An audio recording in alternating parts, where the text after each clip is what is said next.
ನಮಸ್ಕಾರ ವೀಕ್ಷಕರೇ. ಎಂದೂ ಕಡಿಮೆಯಾಗುವುದಿಲ್ಲ ಅನ್ನೋ ಮನಸ್ಸಿನ ಒಂದು ಕಾತರತೆ ಎಂದೋ ಒಂದು ದಿನ ತಾನಾಗಿ ತಾನೇ ಬಳಲಿ ಕಡಿಮೆಯಾಗ್ಬಿಡುತ್ತೆ, ತಣ್ಣಗಾಗ್ಬಿಡುತ್ತೆ. ಅದೇ ರೀತಿ ನಾವು ಕೂಡ ಎಷ್ಟೇ ಆರೋಗ್ಯವಂತರಾಗಿದ್ದರೂ ಕಾಲಕ್ರಮೇಣ ನಮ್ಮ ವಯಸ್ಸು ಮಾಗಿದಂತೆ ನಾನಾ ರೀತಿಯ ಈ ಕಾಯಿಲೆಗಳು ನಮ್ಮನ್ನು ಆಕ್ರಮಿಸಿಕೊಳ್ಳಲು ಶುರು ಮಾಡುತ್ತವೆ. ಆದರೆ ಮೊದಲಿನಿಂದಲೂ ಆಯುರ್ವೇದವನ್ನು ನಮ್ಮ ಜೀವನದಲ್ಲಿ ಅಳವಡಿಸ್ಕೊಂಡ್ರೆ ಈ ರೀತಿ ಯಾವುದೇ ಕಾಯಿಲೆಗಳು ಸಮಸ್ಯೆಗಳಿಂದ ನಾವು ದೂರವಿರ್ಬೋದು. ಹಾಗಾಗಿ ಬನ್ನಿ ಸ್ನೇಹಿತರೆ, ಆಯುರ್ವೇದ ಅನ್ನೋ ಮಹಾನ್ ವೈದ್ಯಕೀಯ ಪದ್ಧತಿಯ ಬಗ್ಗೆ ತಿಳ್ಕೊಳ್ಳೋಣ ನಿಮ್ಮೆಲ್ಲರ ಮೆಚ್ಚಿನ ಆಯುರ್ವೇದಂ ವಹಾಮ್ಯಹಂ ಕಾರ್ಯಕ್ರಮದಲ್ಲಿ. ನಮಸ್ಕಾರ. ನಮ್ಮ ಆಯುರ್ವೇದಂ ವಹಾಮ್ಯಹಂ ಕಾರ್ಯಕ್ರಮಕ್ಕೆ ಆತ್ಮೀಯ ಸ್ವಾಗತ. ಆದರ್ಶ ಅವರೇ, ಮೂಗಿಗೆ ಸಂಬಂಧಪಟ್ಟಂಥ ಯಾವ ತೊಂದರೆಗಳು ಕಾಡುತ್ತೆ ನಮ್ಮನ್ನು, ಹಾಗೆ ಈ ತೊಂದರೆಗಳು ಬರೋದಕ್ಕೆ ಕಾರಣಗಳೇನು, ಇದ್ರ ಬಗ್ಗೆ ತಿಳಿಸ್ಕೊಡ್ತೀರಾ? ನೋಡಿ, ಮುಖ್ಯವಾಗಿ ಮೂಗಿನ ತೊಂದರೆಗಳಲ್ಲಿ ಒಂದು ಮೇಜರ್ ಆಗಿರೋಂಥ ತೊಂದರೆ ಏನಪ್ಪ ಅಂತಂದರೆ ಸೈನಸ್ ಪ್ರಾಬ್ಲಮ್. ಅದಾದಮೇಲೆ ಮೂಗಿನಲ್ಲಿ ದುರ್ಮಾಂಸವನ್ನು ನೀವು ನೋಡಿರ್ಬೋದು, ಬೆಳೆಯುತ್ತೆ. ಅಂದರೆ ಎಕ್ಸ್ಟ್ರಾ ಮಾಂಸ ಏನಿರುತ್ತೆ ಮೂಗಿನಲ್ಲಿ ಬೆಳೆಯುತ್ತೆ ಒಳಗೆ, ರಂಧ್ರಗಳ ಒಳಗೆ. ಆಮೇಲೆ ಹೆಚ್ಚು ನೋಸ್ ಒಂಥರ ಡ್ರಿಪ್ ಆಗ್ತಾ ಇರುತ್ತೆ, ಒಂದು ರನ್ನಿಂಗ್ ನೋಸ್ ಅಂತ ನಾವೇನು ಹೇಳ್ತೀವಿ ಆ ಥರ. ಮತ್ತು ಅದಲ್ಲದೆ ಹೆಚ್ಚು ನೋಸನ್ನು ಕೆಲವರು ನೀವು ನೋಡಿರ್ಬೋದು, ಸ್ನೀಸ್ ಮಾಡ್ತಾನೆ ಇರ್ತಾರೆ. ಯಾವಾಗ್ಲೂ ಸ್ನೀಸ್ ಸ್ಟಾರ್ಟ್ ಆಯ್ತು ಅಂತಂದ್ರೆ ಅವರಿಗೆ ಅದು ಅದಕ್ಕೆ ಕಡಿವಾಣ ಹಾಕೋದು ತುಂಬಾ ಕಷ್ಟ ಆಗಿ ಹೋಗುತ್ತೆ. ನಮ್ಮ ಕೆಲವರು ವೀಕ್ಷಕರು ಬರ್ತಿದ್ದಾರೆ ಸ್ನೀಸಿಂಗ್ ಪ್ರಾಬ್ಲಮ್ ಇದೆ ಅಂತ ಹೇಳಿ. ಸೊ ಇಂಥ ಕೆಲವೊಂದು ತೊಂದರೆಗಳಿದೆ. ಮತ್ತು ಅದು ಅಲ್ಲದೆ ಕೆಲವರಿಗೆ ರಾತ್ರಿ ಹೊತ್ತಿನಲ್ಲಿ ಶ್ವಾಸವನ್ನು ತೆಗೆದುಕೊಳ್ಳೋದು ಕೂಡ ತೊಂದರೆ ಆಗಿರುತ್ತೆ. ಈ ಒಂದು ತೊಂದರೆಗಳೆಲ್ಲ ನೋಸ್ ಅಂದರೆ ಮೂಗಿಗೆ ಸಂಬಂಧಪಟ್ಟಿರೋದ್ರಿಂದ ಆದಷ್ಟು ನೀವು ಯಾವಾಗಲೂ ನೆನ್ಪಿಟ್ಕೊಳ್ಳಿ, ನಮ್ಮ ಮೂಗಿನ ರಂಧ್ರಗಳಲ್ಲಿ ಕೂದಲುಗಳಿರುತ್ತೆ. ಆ ಕೂದಲು ನಾವು ಯಾವುದೇ ಡಸ್ಟನ್ನು ನಾವು ಈಗ ಇನ್ಹೇಲ್ ಮಾಡಿದಾಗ, ಅಂದರೆ ನಾವು ಶ್ವಾಸವನ್ನು ತೆಗೆದುಕೊಂಡಾಗ ಆ ಡಸ್ಟ್ಗಳನ್ನು ತಡೆ ಹಿಡಿಯುವಂಥ ಕಾರ್ಯ ಆ ಕೂದಲುಗಳು ಮಾಡುತ್ತೆ ನಮ್ಮ ಈ ಮೂಗಿನ ರಂಧ್ರಗಳಲ್ಲಿ ಏನಿರುತ್ತೆ. ಸೊ ಇದನ್ನು ನಾವು ಹೆಚ್ಚಾಗಿ ನೋಡಿರ್ಬೋದು. ಹೆಚ್ಚು ಜನರಿಗೆ ನಾವು ಮಕ್ಕಳಲ್ಲಿ ಕೂಡ ಹೇಳ್ತೀವಿ, ನೋಸ್ ಪಿಕ್ ಮಾಡಬೇಡ ಅಂತೇಳಿ. ಯಾವಾಗಲೂ ಬೆರಳನ್ನು ಹಾಕ್ಕೊಂಡ್ಬಿಟ್ಟು ನೋಸು ಇದು ಮಾಡೋದು, ಇಂಥ ಒಂದು ಕೆಲಸ ಕಾರ್ಯಗಳನ್ನು ಮಾಡ್ತಾ ಇರುವಾಗ ನಾವು ಆದಷ್ಟು ಅದನ್ನು ತಡೆ ಹಿಡಿಬೇಕಾಗತ್ತೆ. ಯಾಕೆ ಅಂತಂತಂದರೆ ಈ ಒಂದು ನಾವು ಹೆಚ್ಚು ಅದರಲ್ಲಿ ಇನ್ಫೆಕ್ಷನ್ಸು ಆಗ್ಬೋದು. ಯಾಕಂದರೆ ನಾವು ಎಲ್ಲೋ ಆಟ ಆಡಿರ್ತೀವಿ, ಬಂದಿರ್ತೀವಿ, ಅಥವಾ ಎಲ್ಲೋ ಹೊರಗಡೆ ಹೋಗಿರ್ತೀವಿ, ಕೈಯನ್ನು ತೊಳೆದಿರೋದಿಲ್ಲ. ಆವಾಗ ನೋಸ್ ಪಿಕ್ಕನ್ನು ಮಾಡಿದರೆ ಏನಾಗುತ್ತೆ, ನಮ್ಮಲ್ಲಿ ಈ ಉಗುರುಗಳಲ್ಲಿ ಸಂಧಿಯಲ್ಲಿ ಇರುವಂಥ ಬ್ಯಾಕ್ಟೀರಿಯಾಸ್ ಏನಿರುತ್ತೆ, ಕೀಟಾಣುಗಳು, ಅವು ನಮ್ಮ ಮೂಗಿನಲ್ಲಿ ಸೇರಿಕೊಳ್ಳುತ್ತೆ. ಅಲ್ಲಿಂದ ಇನ್ಫೆಕ್ಷನ್ ಆಗುತ್ತೆ. ಇನ್ಫೆಕ್ಷನ್ ಆದಮೇಲೆ ಮ್ಯೂಕಸ್ ಜೊತೆ ಅದು ಅಂತಂದರೆ ನಮ್ಮಲ್ಲಿ ಆ ಶುಂಬಳ ಅಂತ ನಾವೇನು ಹೇಳ್ತೀವಿ ಮೂಗಿನಲ್ಲಿ, ಅದು ಅದ್ರ ಜೊತೆಗೆ ಬೆರೆತಾಗ ಇನ್ನೂ ಹೆಚ್ಚಿನ ತೊಂದರೆ ಆಗ್ಬೋದು ಅಂತ ಹೇಳ್ಬೋದು. ಆದ್ದರಿಂದ ಆದಷ್ಟು ನಿಮ್ಮ ಕೈಗಳನ್ನು ವಾಶ್ ಮಾಡ್ಕೊಳ್ಳಿ. ನೋಸ್ ಪಿಕ್ ಮಾಡೋದಿತ್ತು ಅಂತಂದರೆ ಅದನ್ನು ಮಾಡಿ. ಆದರೆ ಒಂಥರ ಹೇಗೆ ಅಂತಂದರೆ ಆದಷ್ಟು ಹೆಚ್ಚು ನೀವು ಒಂದು ತಾಳ್ಮೆಯಿಂದ ಅದನ್ನು ಕ್ಲೀನ್ ಮಾಡ್ಕೊಳ್ಳಿ. ನಿಮ್ಮ ಉಗುರುಗಳು ಒಳಗಿನ ರಂಧ್ರಗಳಲ್ಲಿ ತಾಗಬಾರ್ದು. ಅದನ್ನು ಅಲ್ಲಿ ಏನಾದ್ರು ತಗಲಿದ್ರೆ ಅಲ್ಲಿ ಏನಾದ್ರು ಇನ್ಫೆಕ್ಷನ್ ಆಗ್ಬೋದು, ಅಥವಾ ಸ್ಕ್ರ್ಯಾಚ್ ಆಗ್ಬೋದು, ಅಥವಾ ರಕ್ತಸ್ರಾವ ಕೂಡ ಆಗ್ಬೋದು. ಮತ್ತು ಹೆಚ್ಚು ಉಷ್ಣತೆ ಇರುವ ನಾವು ದೇಹ ಅಂತ ಏನು ಹೇಳ್ತೀವಿ, ಅವರಿಗೆ ಈ ಒಂದು ರಕ್ತಸ್ರಾವ ಆಗ್ತಾ ಇರುತ್ತೆ. ಆವಾಗವಾಗ ರಕ್ತ ಮೂಗಿನಿಂದ ಬರುವಂಥದ್ದು. ಇವರಿಗೆ ತುಂಬ ಉತ್ತಮವಾದಂಥ ರಿಸಲ್ಟ್ಸ್ ಕೊಡೋದು ಏನಪ್ಪ ಅಂತಂದರೆ ಐಸ್ ವಾಟರ್ನಲ್ಲಿ, ಅಂದರೆ ಕೋಲ್ಡ್ ವಾಟರ್, ತುಂಬ ಐಸ್ ಮಂಜುಗಡ್ಡೆ ಹಾಕಿದಂಥ ನೀರನ್ನು ನೀವು ತೆಗೆದುಕೊಂಡು ಅದರಲ್ಲಿ 1-2 ಕರ್ಪೂರವನ್ನು ಹಾಕಿ ಮಿಕ್ಸ್ ಮಾಡಿ ಅದನ್ನು ನೋಸ್ ಬದಿಯಲ್ಲಿ ನೀವು ಹಚ್ಚಬೇಕು. ಅಂದರೆ ಮೂಗಿನ ಬದಿಯಲ್ಲಿ ಈ ಥರ ಕಂಪ್ಲೀಟಾಗಿ ಅದನ್ನು 1-2-3 ಸರಿ ಹಚ್ಚಿ ನೀವು ಇದನ್ನು ಮಾಡ್ತಾ ಬಂದುಬಿಟ್ರೆ ಆ ಮೂಗಿನಲ್ಲಿ ಏನು ರಕ್ತಸ್ರಾವ ಆಗ್ತಾ ಇದೆ ಅದು ಸಂಪೂರ್ಣವಾಗಿ ಹೊರಟೋಗುತ್ತೆ. ಮತ್ತು ಅದಲ್ಲದೆ ಕೆಲವು ದುರ್ಮಾಂಸಗಳು ಬೆಳೆಯುತ್ತೆ. ಅದನ್ನು ಕೆಲವರು ಆಪ್ರೇಷನ್ ಮಾಡಿ ತೆಕ್ಕೊಳ್ಬೇಕಾಗತ್ತೆ. ಇಲ್ಲ ಅಂತಂದರೆ ಅದಕ್ಕೆ ನೋಸ್ ಡ್ರಾಪ್ಸು ನಾವೇನು ಮಾಡಬೇಕು ಅಂದರೆ ಬೆಳ್ಳುಳ್ಳಿಯನ್ನು ಹಿಂಡ್ಕೊಂಡು ಆ ಬೆಳ್ಳುಳ್ಳಿಯ ಒಂದು ರಸ ಏನಿದೆ ಆ ರಸವನ್ನು ನೀವು 2-3 ಡ್ರಾಪ್ಸ್ ಹಾಕ್ತಾ ಬಂದುಬಿಟ್ರೆ ಇದು ಕ್ರಮೇಣವಾಗಿ ಕಡಿಮೆ ಆಗ್ತಾ ಬರುತ್ತೆ. ಮತ್ತು ಆದಷ್ಟು ಕೆಲವರು ಗಂಡಸರಾದರೆ ಮೂಗಿನಲ್ಲಿ ಕೂಡ ಕೂದಲುಗಳು ಹೆಚ್ಚಾದಾಗ ಅದನ್ನು ಕಟ್ ಮಾಡ್ಕೊಳ್ತಾರೆ, ಅದನ್ನು ಟ್ರಿಮ್ ಮಾಡ್ತಾರೆ. ಆವಾಗ ಕೂಡ ಕತ್ತರಿಯನ್ನು ಯೂಸ್ ಮಾಡಿಕೊಳ್ಳುವಾಗ ಕೂಡ ನೀವು ಜಾಗ್ರತೆಯನ್ನು ವಹಿಸಬೇಕಾಗತ್ತೆ. ಮತ್ತು ಆದಷ್ಟು ನೀವು ಈ ಯಾವುದೇ ಮೆಟಲ್ ಆಗಿರ್ಬೋದು ಅಥವಾ ನಿಮ್ಮ ಉಗುರುಗಳೇ ಆಗಿರ್ಬೋದು ತುಂಬ ಕ್ಲೀನ್ ಮತ್ತು ಬಹಳ ಜಾಗ್ರತೆಯಿಂದ ಈ ಕೆಲಸವನ್ನು ಮಾಡಬೇಕಾಗುತ್ತೆ. ನಾವು ಅಂದ್ಕೊಂಡಿರ್ತೀವಿ ಏನು ಮೂಗಿಂದ ಏನಂತ ತೊಂದರೆ ಆಗುತ್ತೆ ಅಂತ ಹೇಳಿ, ಆದರೆ ಎಲ್ಲ ನಮ್ಮ ಈ ಪಂಚೇಂದ್ರಿಯಗಳು ಏನಿದ್ದಾವೆ ತುಂಬ ಇಂಪಾರ್ಟೆಂಟ್, ಭಾಳ ಸೆನ್ಸಿಟಿವ್. ಇವನ್ನ ನಾವು ಕಾಯ್ದುಕೊಂಡು ಹೋಗಬೇಕು. ಯಾಕಂದರೆ ಒಂದು ಮುಖಕ್ಕೆ ಒಂದು ಚಂದವನ್ನು, ಒಂದು ಆಕಾರವನ್ನು ಕೊಡುವಂಥದ್ದೇ ಮೂಗು. ಇವತ್ತು 2 ಪ್ರಯೋಗಗಳನ್ನು ನಾವು ಮಾಡಿ ತೋರಿಸ್ತಾ ಇದ್ದೀವಿ. ಮೂಗಿನ ತೊಂದರೆಗಳಾದಾಗ, ಸೈನಸ್ ಪ್ರಾಬ್ಲಮ್ಸ್ ಆದಾಗ ಯಾವ ರೀತಿ ನಾವು ಕಾಪಾಡ್ಕೊಂಡು ಹೋಗಬೇಕು, ಈ 2 ಪ್ರಯೋಗಗಳನ್ನು ನೋಡಿ ಅದರ ಪ್ರಯೋಜನವನ್ನು ಪಡೆದುಕೊಳ್ಳಿ. ವೀಕ್ಷಕರೇ, ಮೂಗಿಗೆ ಸಂಬಂಧಪಟ್ಟಂಥ ಯಾವ ತೊಂದರೆಗಳು ನಮ್ಮನ್ನು ಕಾಡ್ತವೆ, ಅವನ್ನ ತಡೆಗಟ್ಟೋದು ಹೇಗೆ, ಮತ್ತು ಈ ತೊಂದರೆಗಳು ಎದುರಾದಾಗ ನಾವೇನೊಂದು ಕ್ರಮಗಳನ್ನ ಅನುಸರಿಸಬೇಕು, ಇದ್ರ ಬಗ್ಗೆ ತಿಳ್ಕೊಂಡಿದ್ದೀವಿ. ಈಗ ಮನೆಯಲ್ಲೇ ಸುಲಭವಾಗಿ ಯಾವ ರೀತಿ ಮನೆ ಔಷಧನ ತಯಾರಿಸ್ಬೋದು ಈ ಒಂದು ಸಮಸ್ಯೆಗೆ ಅಂತ ತಿಳ್ಕೊಳ್ಳೋಣ. ಅದಕ್ಕೆ ಬೇಕಾಗಿರುವಂಥ ಸಾಮಗ್ರಿಗಳು ಏನಂತ ಹೇಳಿ ನೋಟ್ ಮಾಡ್ಕೊಳ್ಳಿ. ಸೋಂಪುಕಾಳು, ಜೀರಿಗೆ, ಏಲಕ್ಕಿ ಹಾಗೂ ಅರಿಶಿಣದ ಪುಡಿ. ತುಂಬ ಸರಳವಾದಂಥ ಒಂದು ವಿಧಾನ. ಇದನ್ನು ಹೇಗೆ ಮಾಡಬೇಕು ಅಂತೇಳಿ ತೋರಿಸ್ಕೊಡ್ತೀನಿ. ಮೊದಲಿಗೆ ಪುಟಾಣಿಯಲ್ಲಿ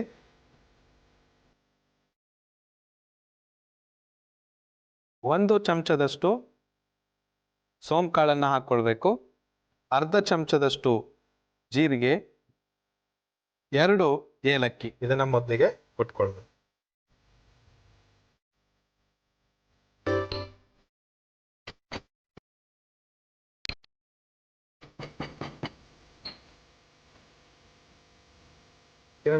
ಇದು ರೆಡಿ ಆಗಿದೆ. ಈಗ ಮೊದಲಿಗೆ 1 ಗ್ಲಾಸ್ ಅಷ್ಟು ನೀರು ತಗೊಳ್ಬೇಕು.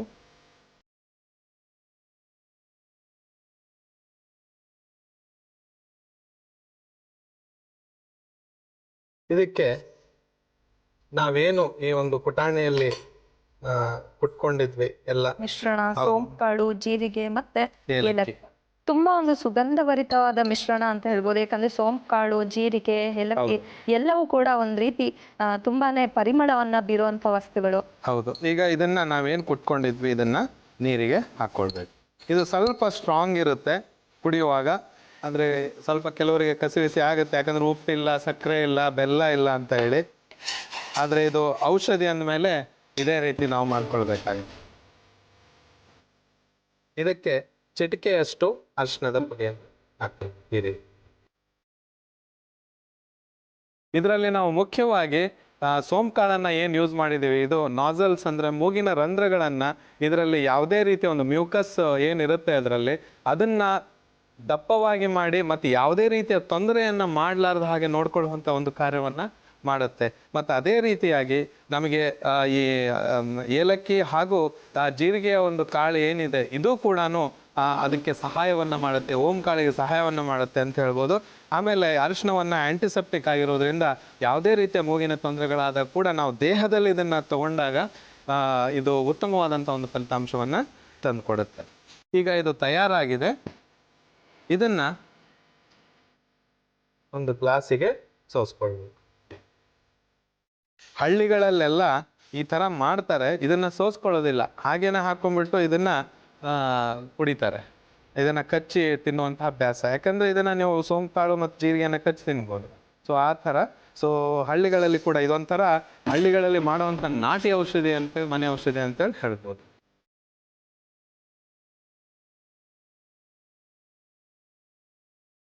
ಈಗ ನಾನು ಹಳ್ಳಿಗಳಲ್ಲಿ ಉತ್ತರ ಕರ್ನಾಟಕದ ಭಾಗದಲ್ಲಿ ಹಳ್ಳಿಗಳಲ್ಲಿ ಹೋದಾಗ ಈ ರೀತಿ ಯಾವುದೇ ಮೂಗಿನ ತೊಂದರೆಗಳು ಆದಾಗ ಈ ರೀತಿ ಒಂದು ಕಷಾಯವನ್ನು ಮಾಡಿಕೊಡ್ತಿದ್ರು. ಅವಾಗ ನಮ್ಮ ಅಜ್ಜಿ ಕಾಲದಲ್ಲಿ ಅವರು ಇದನ್ನು ನೋಡಿ ಹೇಳೋರು, ನೋಡಿ ಎಷ್ಟು ಸುಲಭವಾದಂಥ ಒಂದು ಸಿಂಪಲ್ ಇಂಗ್ರೀಡಿಯೆಂಟ್ಸ್ ಮನೆಯಲ್ಲಿ ಯೂಸ್ ಮಾಡೋದು ಎಂಥ ಒಂದು ಒಳ್ಳೆ ಕಾಯಿಲೆಗೆ, ದೊಡ್ಡ ಕಾಯಿಲೆಗೆ ಒಂದು ಫಲಿತಾಂಶವನ್ನು ತಂದುಕೊಡುತ್ತೆ ಅಂತ ಹೇಳಿ. ಇದಲ್ದೇ ಮೂಗಿನಲ್ಲಿ ದುರ್ಮಾಂಸಗಳು ಬೆಳೆಯುತ್ತೆ, ಅದನ್ನು ಕೂಡ ಕಂಟ್ರೋಲ್ ಮಾಡುವಂಥ ಒಂದು ಶಕ್ತಿ ಇದಕ್ಕಿದೆ ಅಂತೇಳಿ ಹೇಳ್ಬೋದು. ನೋಡಿದ್ರೆ ವೀಕ್ಷಕರೇ, ಎಂಥ ಒಂದು ಉತ್ತಮವಾದಂಥ ಫಲಿತಾಂಶ ಕೊಡುವಂಥ ಈ ಒಂದು ಕಷಾಯ ಇವತ್ತು ನಾನು ಮಾಡಿ ತೋರಿಸಿದ್ದೀನಿ.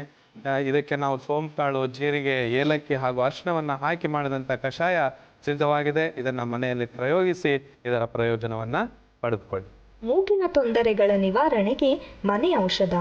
ಬೇಕಾಗಿರುವ ಸಾಮಗ್ರಿಗಳು: ಏಲಕ್ಕಿ, ಜೀರಿಗೆ, ಸೋಂಪುಕಾಳು ಮತ್ತು ಅರಿಶಿನ.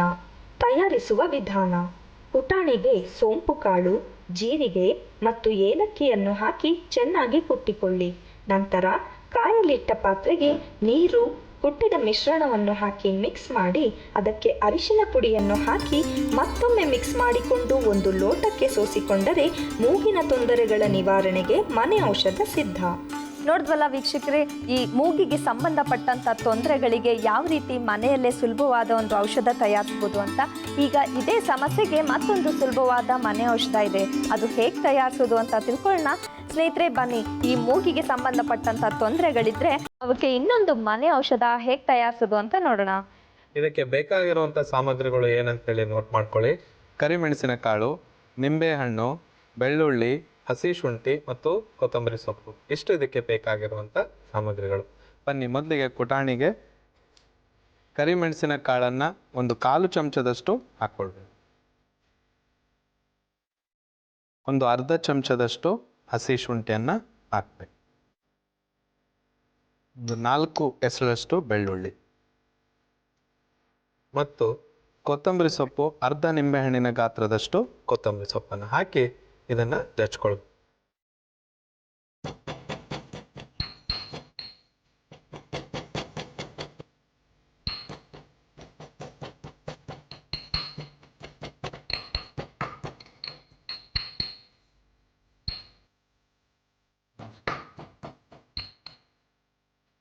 ಈಗ ಇದೇನು ನಾವು ಇವತ್ತು ಈ ಬೆಳ್ಳುಳ್ಳಿ, ಹಸಿ ಶುಂಠಿ, ಆಮೇಲೆ ಕೊತ್ತಂಬರಿ ಸೊಪ್ಪು ಮತ್ತೆ ಕರಿಮೆಣಸಿನ ಕಾಳನ್ನು ಹಾಕಿ ಏನು ಮಾಡ್ಕೊಳ್ತಾ ಇದ್ದೀವಿ, ಇದಕ್ಕೊಂದು ಸ್ವಲ್ಪ ಉಪ್ಪು ಹಾಕ್ಬಿಟ್ಟು ಇದನ್ನ ತಯಾರು ಮಾಡಿದ್ರೆ ಎಲ್ಲರಿಗೂ ಇಷ್ಟ ಆಗುತ್ತೆ. ಇದು ಅಂಥ ಒಂದು ಟೇಸ್ಟಿ ಆದಂಥ ಒಂದು ಕಷಾಯ ಅಂತೇಳಿ ಹೇಳ್ಬೋದು. ಇದರಲ್ಲಿ ಈ ಕರಿಮೆಣಸಿನ ಕಾಳನ್ನು ಹಾಕಿದ್ದೀವಿ, ಅದರಲ್ಲಿ ಹೆಚ್ಚು ಮ್ಯಾಗ್ನೇಷಿಯಮ್ ಇದೆ ಮತ್ತು ಅದಲ್ಲದೆ ಬೆಳ್ಳುಳ್ಳಿ ಒಂದು ತುಂಬ ಉತ್ತಮವಾದಂಥ ರೀತಿಯಲ್ಲಿ ಈ ಒಂದು ಮ್ಯೂಕಸ್ಗೆ ಫಾರ್ಮೇಷನ್ ಏನಾಗಿರುತ್ತೆ ಅದನ್ನು ಸರಿಪಡಿಸೋದಕ್ಕೆ ತುಂಬ ಉತ್ತಮವಾದ ರೀತಿಯಲ್ಲಿ ಇದು ಹೆಲ್ಪ್ ಮಾಡುತ್ತೆ.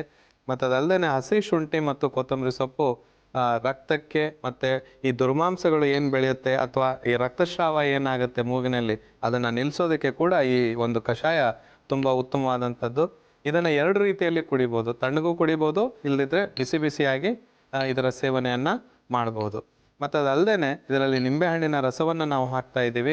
ಯಾವುದೇ ರೀತಿಯ ನಿಮಗೆ ಒಂದು ಈ ನೋಸ್ನಲ್ಲಿ ಆಗ್ತಾ ಇರುವಂಥ ಅಥವಾ ಈ ತೊಂದರೆಗಳಾಗಿರ್ಬೋದು ಅಥವಾ ಮೂಗಿನಿಂದ ಏನು ರನ್ನಿಂಗ್ ನೋಸ್ ಅಂತ ನಾವೇನು ಹೇಳ್ತೀವಿ ಅದನ್ನು ಕೂಡ ಸ್ಟಾಪ್ ಮಾಡುವಂಥ ಒಂದು ಶಕ್ತಿ ಇದರಲ್ಲಿದೆ.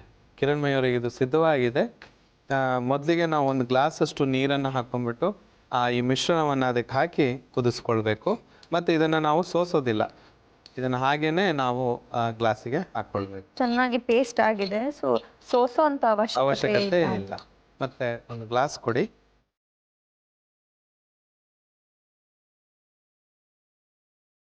ಇದೇನು ನಾವು ಸಿದ್ಧಪಡಿಸಿಕೊಂಡಿರುವಂತಹ ಈ ಒಂದು ಮಿಶ್ರಣ ಇದೆ, ಇದನ್ನು ಇದಕ್ಕೆ ಹಾಕ್ಕೊಳ್ಬೇಕು.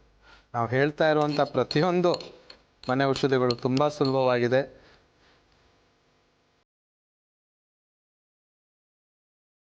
ಬೆಳ್ಳುಳ್ಳಿ ಕೂಡ ತುಂಬ ಆ್ಯಂಟಿಬಯೋಟಿಕ್, ಅದು ನಾನು ಮತ್ತೆ ನನ್ನ ಕಾರ್ಯಕ್ರಮದಲ್ಲಿ ಹೇಳಿದ್ದೇನೆ, ತುಂಬ ಉತ್ತಮವಾದಂಥ ರೀತಿಯಲ್ಲಿ ಹೆಲ್ಪ್ ಮಾಡುತ್ತೆ ದೇಹಕ್ಕೆ. ಮತ್ತು ಅದಲ್ಲದೆ ಕರಳಿನಲ್ಲಿ ಯಾವುದೇ ರೀತಿಯ ತೊಂದರೆಗಳಿದ್ರೂ ಕೂಡ ಉಪಶಮನಗೊಳಿಸುತ್ತೆ. ಮತ್ತು ರನ್ನಿಂಗ್ ನೋಸನ್ನು ಸ್ಟಾಪ್ ಮಾಡುವಂಥ ಕಾರ್ಯ ಇದು ಮತ್ತು ಈ ಕರಿಮೆಣಸಿನ ಕಾಳು ಮಾಡುತ್ತೆ ಅಂತೇಳಿ ಹೇಳ್ಬೋದು. ಅದಕ್ಕೇ ನೀವೆಲ್ಲ ನೋಡಿರ್ಬೋದು, ಗಂಟ್ಲು ಕೆರೆತ ಆದಾಗ, ರನ್ನಿಂಗ್ ನೋಸ್ ಇದ್ದಾಗ ಅಜ್ಜೇಂದ್ರೆಲ್ಲ ಈ ಕರಿಮೆಣಸಿನ ಕಾಳು, ಜೇನುತುಪ್ಪ ಮತ್ತು ಬೆಳ್ಳುಳ್ಳಿಯನ್ನು ಜಜ್ಜಿಬಿಟ್ಟು ಕೊಡ್ತಿದ್ರು. ಅದನ್ನೇ ನಾವು ಇಲ್ಲಿ ಮೂಲವಾಗಿ ಇಂಥ ಪದಾರ್ಥಗಳನ್ನು ಯೂಸ್ ಮಾಡಿ ಈ ಕಷಾಯವನ್ನು ಮಾಡಿದ್ದೀವಿ. ನೋಡಿ ಕಿರಣ್ಮಯಿಯವರಿಗೆ ಇದು ಬಾಯ್ಲ್ ಆಗ್ತಾ ಇದೆ, ಇದನ್ನು ನಾವು ಗ್ಲಾಸಿಗೆ ಹಾಕ್ಕೊಳ್ಳಿ.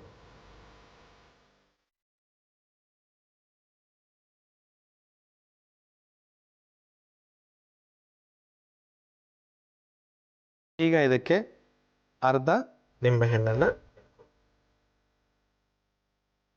ಉಪ್ಪೇನಾದ್ರೂ ಬೆರೆಸ್ಬೇಕಾಗುತ್ತಾ ಈ ಒಂದು ಕಷಾಯಕ್ಕೆ? ಇಲ್ಲ, ಉಪ್ಪು ಬೆರೆಸೋ ಹಾಗಿಲ್ಲ. ಉಪ್ಪು ನೀವು ಬೆರೆಸಿದ್ರೆ ಕುಡಿಲಿಕ್ಕೆ ಇನ್ನೂ ಚೆನ್ನಾಗಿರುತ್ತೆ.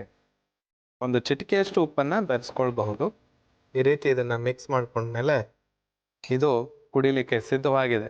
ವೀಕ್ಷಕರೇ, ತುಂಬ ಸುಲಭವಾಗಿ ಮಾಡುವಂಥ ಈ ಒಂದು ಮೂಗಿನ ತೊಂದರೆಗಳು, ಸಮಸ್ಯೆಗಳು ಬಂದಾಗ ನಾವು ಒಂದು ಕಷಾಯವನ್ನು ತಯಾರಿಸಿದ್ದೀವಿ. ಅದೇನಪ್ಪ ಅಂತಂದರೆ ಬೆಳ್ಳುಳ್ಳಿ, ಕರಿಮೆಣಸಿನ ಕಾಳು, ಆಮೇಲೆ ಕೊತ್ತಂಬರಿ ಸೊಪ್ಪು, ಹಸಿ ಶುಂಠಿ ಹಾಗೂ ನಿಂಬೆಹಣ್ಣಿನ ರಸವನ್ನು ಬೆರೆಸಿದಂಥ ಕಷಾಯ ತುಂಬ ಉತ್ತಮವಾದಂಥ ರೀತಿಯಲ್ಲಿ ನಿಮ್ಗೆ ಹೆಲ್ಪ್ ಆಗುತ್ತೆ ಅಂತೇಳಿ ಹೇಳಕ್ಕೆ ಇಷ್ಟಪಡ್ತೀನಿ. ಮತ್ತು ಅದು ಸಿದ್ಧವಾಗಿದೆ. ಇದನ್ನು ಮನೆಯಲ್ಲಿ ಮಾಡಿ ಇದರ ಪ್ರಯೋಜನವನ್ನು ಪಡಿ. ಮೂಗಿನ ತೊಂದರೆಗಳ ನಿವಾರಣೆಗೆ ಮನೆ ಔಷಧ. ಬೇಕಾಗಿರುವ ಸಾಮಗ್ರಿಗಳು: ಕರಿಮೆಣಸಿನ ಕಾಳು, ನಿಂಬೆಹಣ್ಣು, ಬೆಳ್ಳುಳ್ಳಿ, ಹಸಿ ಶುಂಠಿ ಮತ್ತು ಕೊತ್ತಂಬರಿ ಸೊಪ್ಪು. ತಯಾರಿಸುವ ವಿಧಾನ: ಕುಟಾಣಿಗೆ ಕರಿಮೆಣಸಿನ ಕಾಳು, ಹಸಿ ಶುಂಠಿ, ಬೆಳ್ಳುಳ್ಳಿ ಮತ್ತು ಕೊತ್ತಂಬರಿ ಸೊಪ್ಪನ್ನು ಹಾಕಿ ಚೆನ್ನಾಗಿ ಕುಟ್ಟಿಕೊಳ್ಳಿ. ನಂತರ ಕಾಯಲಿಟ್ಟ ಪಾತ್ರೆಗೆ ನೀರು, ಕುಟ್ಟಿದ ಮಿಶ್ರಣವನ್ನು ಹಾಕಿ ಮಿಕ್ಸ್ ಮಾಡಿ ಕುದಿಸಿ 1 ಲೋಟಕ್ಕೆ ಸೋಸಿಕೊಂಡು ಅದಕ್ಕೆ ನಿಂಬೆಹಣ್ಣಿನ ರಸವನ್ನು ಹಿಂಡಿದರೆ ಮೂಗಿನ ತೊಂದರೆಗಳ ನಿವಾರಣೆಗೆ ಮನೆ ಔಷಧ ಸಿದ್ಧ.